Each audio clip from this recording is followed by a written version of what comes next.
Now that Tinashe has arrived at Farsa's castle, which is Oscar's home, she puts a spell on him that negates all physical and magical attacks. This is the ultimate protection for Oscar, and it seems like a cheat code. No external attacks are going to work on Oscar, as long as Tinashe is still alive. However, Tinashe lets him know that he is still vulnerable to poison and psychological attacks, so he needs to watch out for those. They are still going with the story that Tinashe is a mage's apprentice. Even though Oscar wants the lady to marry him, Tinashe doesn't seem interested. She reminds Oscar that she is just there to help lift the curse that is on him. Later on, Tinashe is seen helping Lazar pack some books. Tinashe talks about how difficult it is to find a successor for the royal family. She knew that there were once branch families, but she is not hearing from them. Lazar lets her know that the entirety of the royal family disappeared 15 years ago, and this is when Oscar's cousins went missing. Because of this, he is the only young successor who is left. As they proceed further down the hallway, they see a mage, Sylvia, trying to use her magic on one of the lampstands, but the magic fails. The lampstand comes crashing down, and would definitely have hit her if not for Tinashe's timely interference.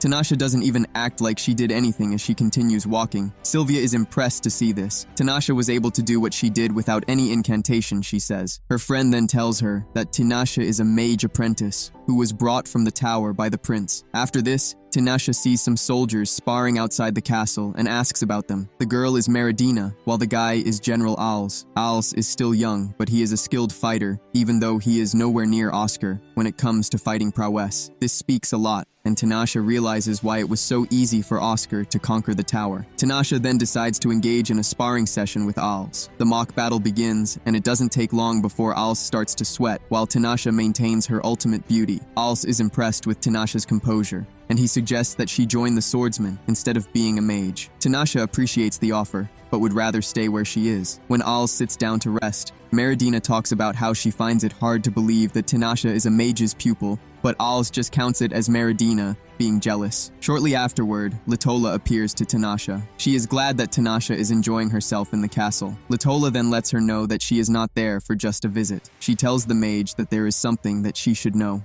Moments later, Oscar is in his office when Tinashe shows up, armed with her sword. She tells Oscar that she is going to be leaving for 2 to 3 days. Oscar is surprised to hear this and asks Tinashe where she is headed. They have a contract together, which means he is at least entitled to know where the lady is going. Tinashe opens up and reveals that she is heading to the magical lake in Druza. Lazar hears this and immediately gets startled as he talks about how dangerous the lake is. This is where the demonic beast was sealed away 70 years ago. Tinashe explains there is an unusual amount of magical power emanating from there, and she needs to check it out. Since this is where she is headed, Oscar says he is going to follow her, but she doesn't want him to. She reminds him that he is the crown prince and should not be taking unnecessary risks. Oscar then makes her recall that the land is under Farsas's jurisdiction, which means he needs to investigate it too. He says he is going to gather soldiers for this, and Tinashe reminds him that she is not obligated to protect anyone but him. Since they are in agreement, Tinashe gives Oscar an hour to get himself and the squad ready. Meanwhile,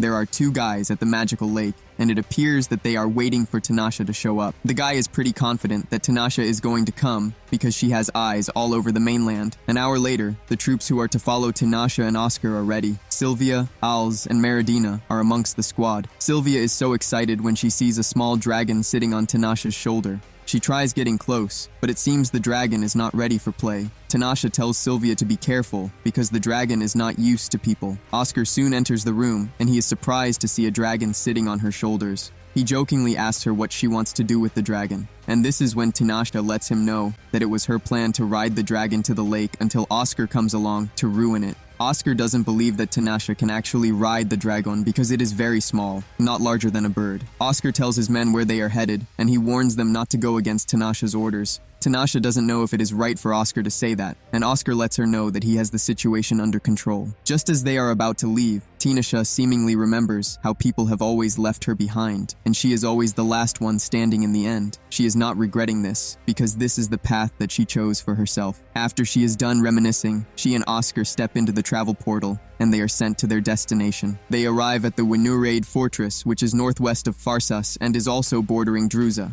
Once they are set, they start heading to their desired location. Tinashe explains how the neighboring country, Druza, attacked Farsa 70 years ago, but they were repelled. On the retreat, Druza unleashed a demonic beast that went out of control and started terminating allies and enemies as well. The beast was later sealed away by Tinashe herself. However, the miasma emitted by the demonic beast left the entire area a wasteland. Tinashe tells Oscar that she chose to seal it back then because there were humans around, and if she had chosen to continue fighting it, it would have led to a lot of casualties. Just then, Tinashe suddenly stops and tells the person hiding in the shadows to show themselves. Upon saying this, an old Druza mage appears from the shadows and starts talking about how Tinashe hasn't changed a bit. He addresses her as the Witch of the Azure Moon, leaving everyone except Oscar in total shock. It turns out that the Druza mage was a kid back then, but now he is aged. Tinashe says the mage is now talking like his master, and this makes the guy remind Tinashe of how she beheaded his master. Tinashe is ready to do the same thing he did to his master to him, but the guy is not ready to engage Tinashe, talking about how he is not a match for the lady. The mage suggests that they leave the area, and if they are not ready to, one of two deaths will change their minds. He activates a spell that releases a bunch of attacking lights toward them. Oscar manages to block one of the light attacks, but two of them hit two soldiers. Another light attack comes barging at the squad, but Oscar blocks one with his sword, while he uses his body to block the last one. Tinashe tries to terminate the Druza mage, but she escapes before she can. Sylvia gets down to business and starts healing the soldiers who are wounded. Tinashe tells Oscar that the magical surge she has been feeling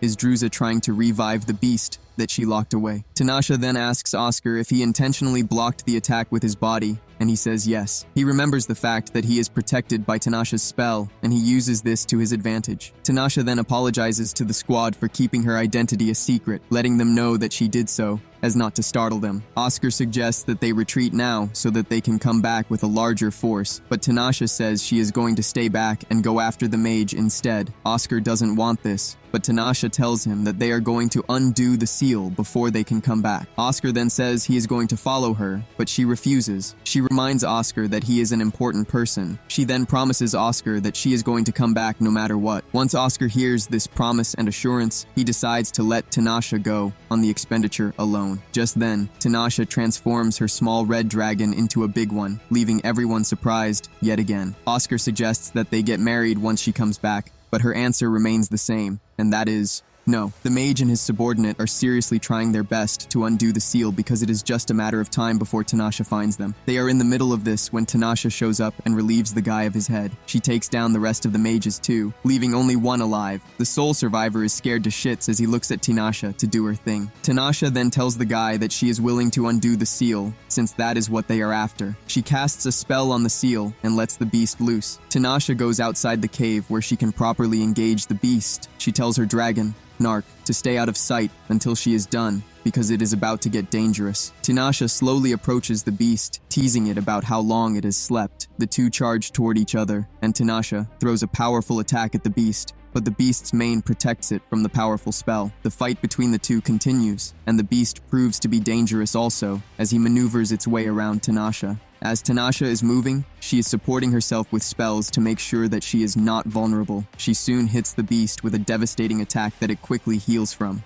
Tinashe is not surprised by this because the beast has always been blessed with quick recovery. Tinashe then decides to use the ultimate spell to terminate the beast. She holds the beast down with another binding spell as she creates a devastating spell with the intention of wiping the beast. The beast manages to break free from the binding spell, and it comes after Tinashe just as she is completing the kill spell. The monster sinks its huge teeth inside of Tinashe, but she is able to complete the spell and finally terminate the monster. Soon afterward, Oscar is standing outside the castle when he sees Narc approaching the castle. By the time Narc gets there, Oscar realizes that Tinashe is fatally wounded with her insides ripped out. He immediately calls for a mage to help out. Later on, Sylvia comes to tell Oscar that she has completed a full-body assessment on Tinashe, and she couldn't find a single opening or wound on her body. When Oscar asks about the wound that was on Tinashe's stomach, Sylvia lets the guy know that Tinashe has already fixed herself. That night, Oscar visits Tinashe in her room when she is awake. She explains to Oscar how she was able to keep herself from dying. She now has long hair because of the method she used in halting her growth. Oscar bows to her, thanking her for terminating the demonic beast and saving them. Tinashe takes the compliment, letting Oscar know that this is the least she can do.